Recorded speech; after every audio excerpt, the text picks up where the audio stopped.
My first theme is the world of Jesus, and it'll have 4 segments. But remember from Matrix that Matrix loves questions. So here's the questions, the controlling generative questions for this entire first theme. Before Jesus ever existed, and even if he had never existed, there already was in the first century Mediterranean world a human being, now definitely a human being, whose titles were Divine, Son of God, God incarnate, God from God, Lord, Redeemer, Liberator, Savior of the world.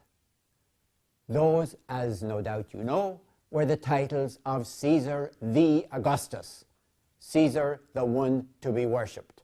It's Sebastos in Greek, Augustus in Latin means the one to be worshipped. Now, why were those titles given to Caesar? First question.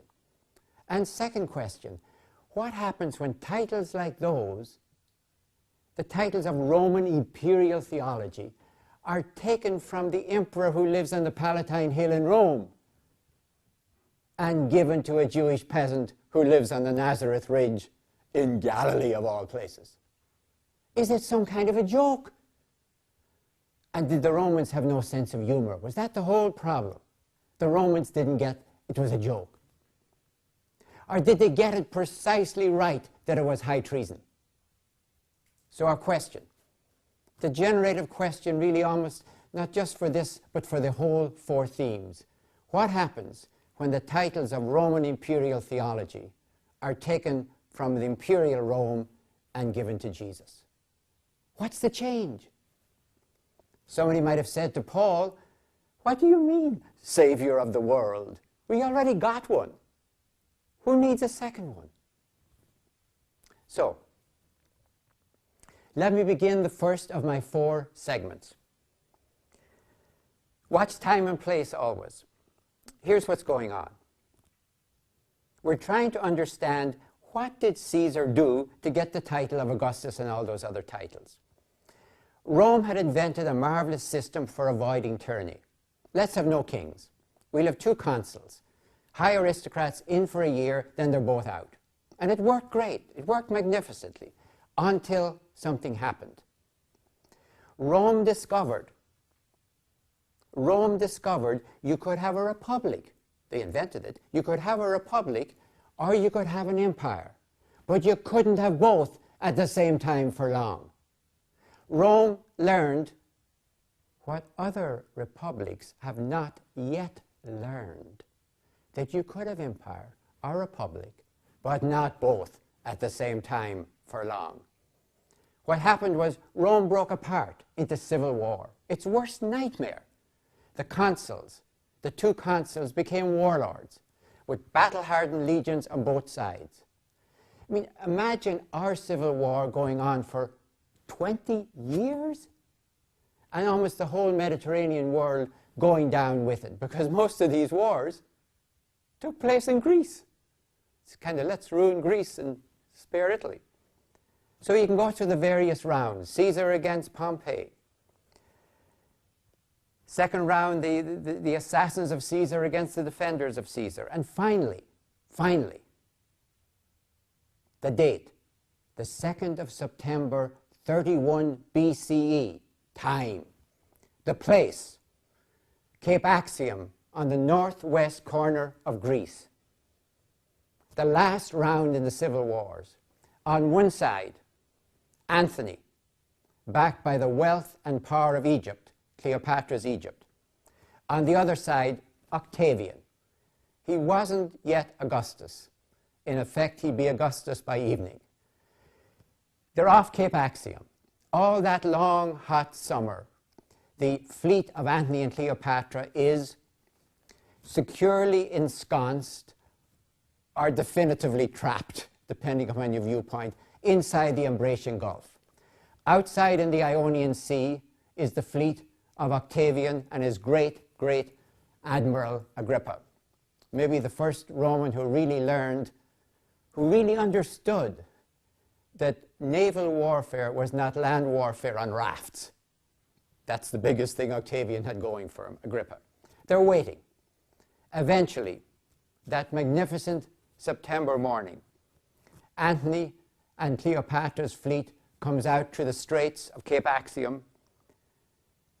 They've been sapped all summer by despair, by disease. They're surrounded by wetlands, and with wetlands you get mosquitoes, and with mosquitoes you get malaria. Half their ships have no rowers. They're left behind. They come out probably not for fight, but for flight. And of course, Agrippa and Octavian are waiting for them.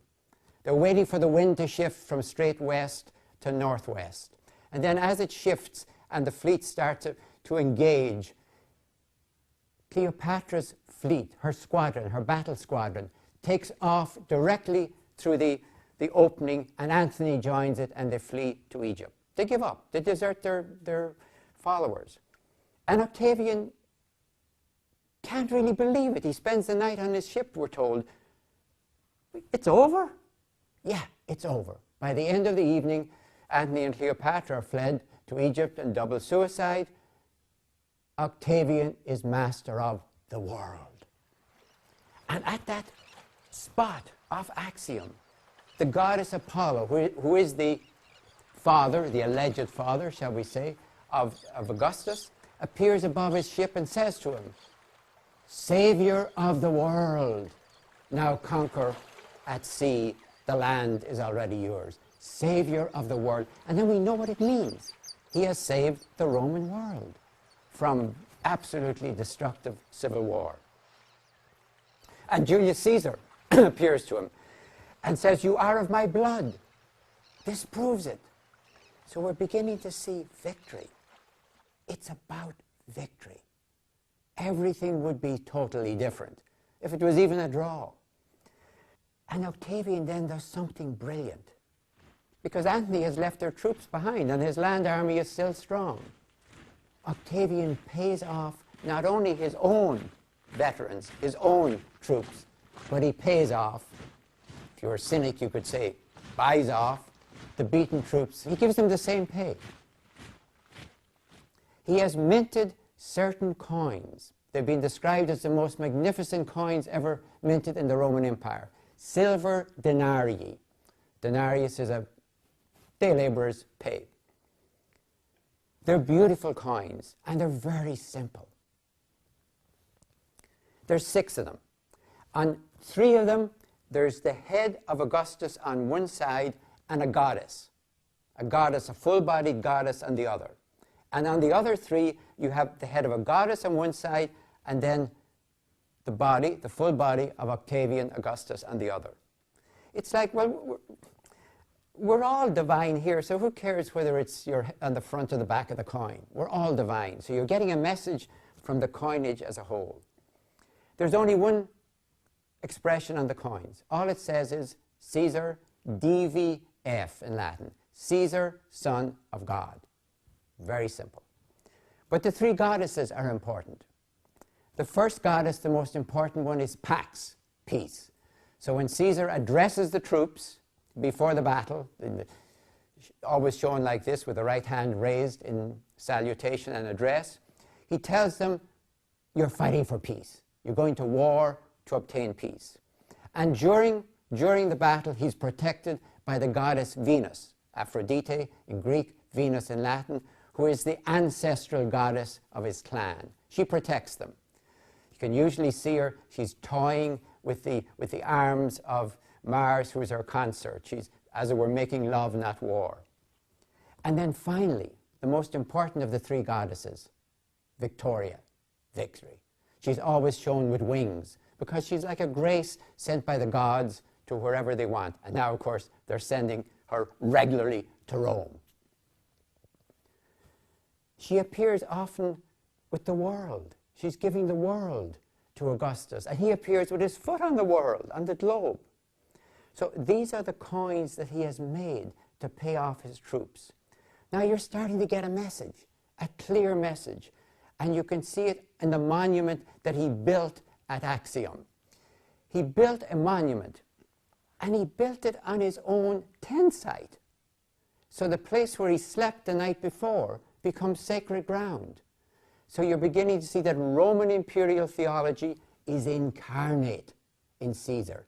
These titles are about incarnate programs, embodied processes. On this monument, he put 30 of the fighting rams, the big bronze rams at the front of the warships of Antony and Cleopatra. Put them as spoils all along there. The biggest is about 2 tons of cast bronze. The rams are there, the rams that would be on the prows of their ships as they charged into the enemy. Then above that is an inscription.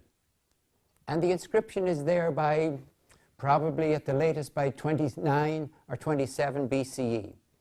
And it's the best, most succinct and earliest summary of Roman imperial theology. I'll summarize it. It's dedicated, first of all, to Mars and Neptune, the war god and the sea god. It's a naval battle. So religion comes first. It thanks them for the war that was conducted in this place off Cape Axiom. And it thanks them because they gave them victory in this war. And from this victory came peace on land and sea. And there we begin to see clearly, succinctly, in magnificent, big, tall Latin letters. And you know, if the people around couldn't understand Latin, that's part of the point. They looked at this, we don't understand, and Rome would say, we will explain it to you. Religion, war, victory, peace. The Roman mantra, the Roman program, and the program of every empire that has ever existed in the history of the world. How do you get peace? You get it through victory. And Octavian would have said, we didn't invent this, we just got particularly good at doing it. They would have said, there is no other way of getting peace. You get peace after you pacify rebellion.